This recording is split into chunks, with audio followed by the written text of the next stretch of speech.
Hello everyone, welcome back to my YouTube channel Tesla Live to Learn.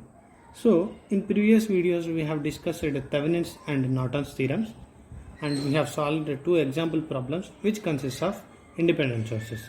In this video we are going to apply Thevenin's theorem to a circuit which consists of both dependent and independent sources.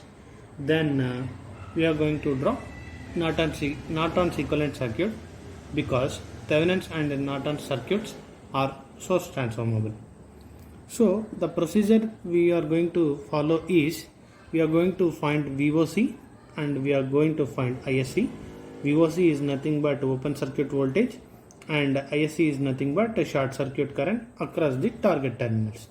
So by using Ohm's law, RTH equal to VOC by ISC.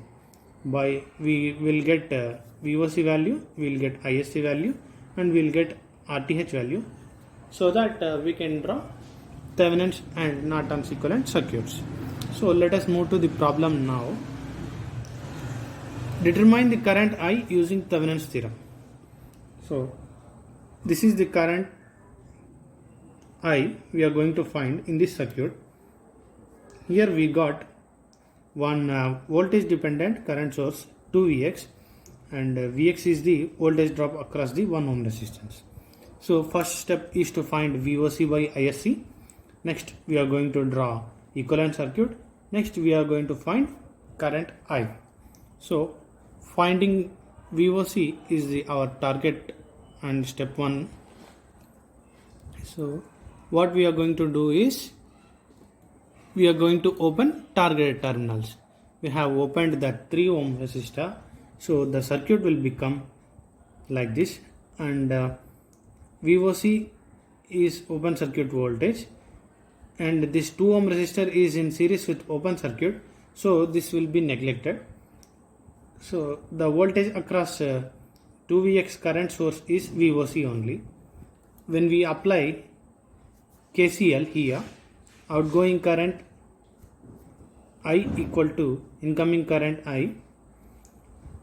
So at this particular node, let us apply KCL. Outgoing current is VOC minus 10 volt by 1, which is equal to incoming 2Vx. So I have explained how to draw nodal equation in nodal analysis video. Please go through that video if you are not familiar with. So this, let us say this equation is 1. Apply KVL in this particular row. Let us start with 10 volt in clockwise direction, minus 10 plus Vx plus VOC equal to 0. So 10 equal to Vx plus VOC, Vx equal to 10 minus VOC. This will be the second equation, and we are going to put equation number 2 in first equation, so that we'll get VOC minus 10 equal to 2 into 10 minus VOC, 3 VOC equal to 30 volt, and VOC equal to 10 volt. We have found VOC. Next step is to find ISC. Later we'll find RTH by applying Ohm's law, VOC by ISC. So nothing is there, friends. Here we need to apply KCL and KVL at this particular node, and we need to open the target terminal to find VOC, and we are going to short the target terminals to find ISC. Here we shorted the target terminals. If we consider this branch, so what will be the current 2Vx and Vx by 1 is the branch current through this branch. 2Vx is coming from here, so one current Vx by 1 coming from here. Total 3Vx will be the branch current. Vx, how we got Vx by 1 as current I1? So voltage across this 1 ohm resistor is Vx. So apply Ohm's law. I1 equal to voltage Vx by 1 ohm resistor. That will be the 1 Vx, and 2 Vx current source is there. So total branch current is 3 Vx, which is going to our equation number 1. So apply KVL in this super mesh. So to avoid confusion, I'll write one simple method. Let us consider voltage across this current source is VCS. When we apply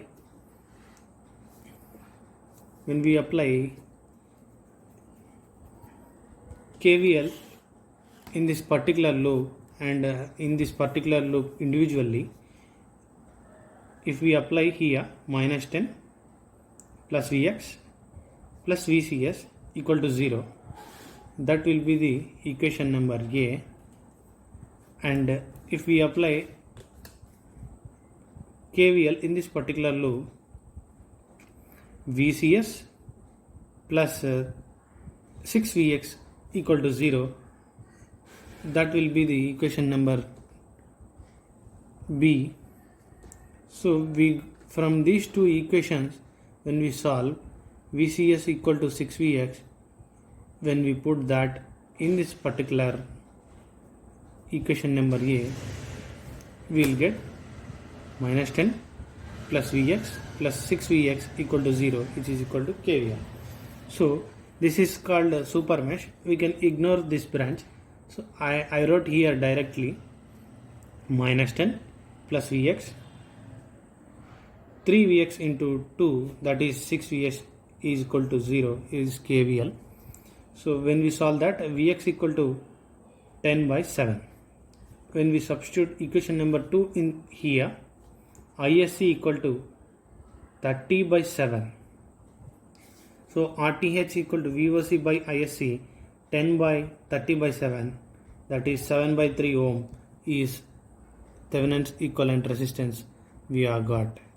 So when we draw the equivalent circuits, we got the RTH value here and we got 10 volt as VOC. This one is VOC.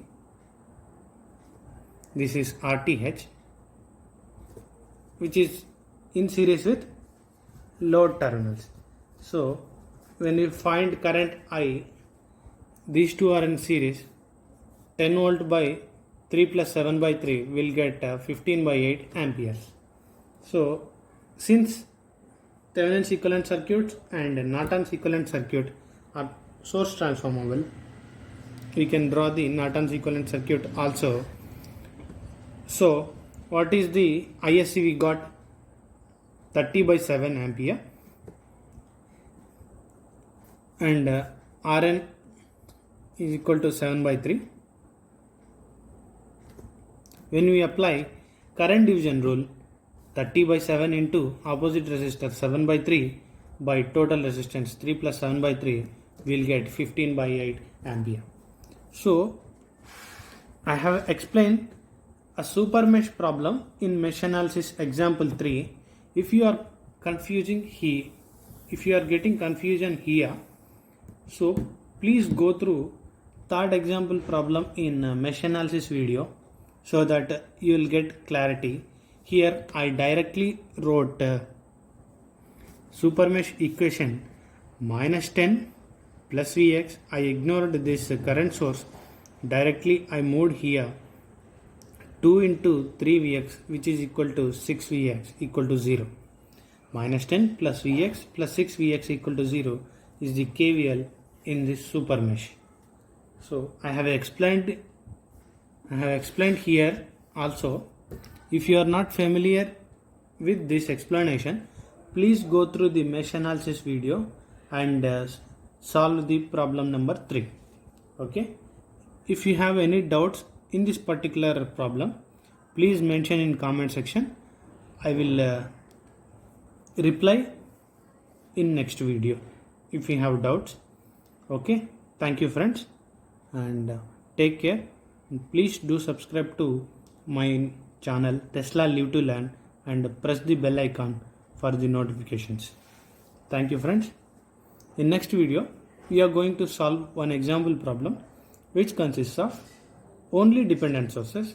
Later on we'll move to maximum power transfer theorem, and later we'll move to basics of AC circuits. Then we will understand steady state analysis of AC circuits. Thank you friends.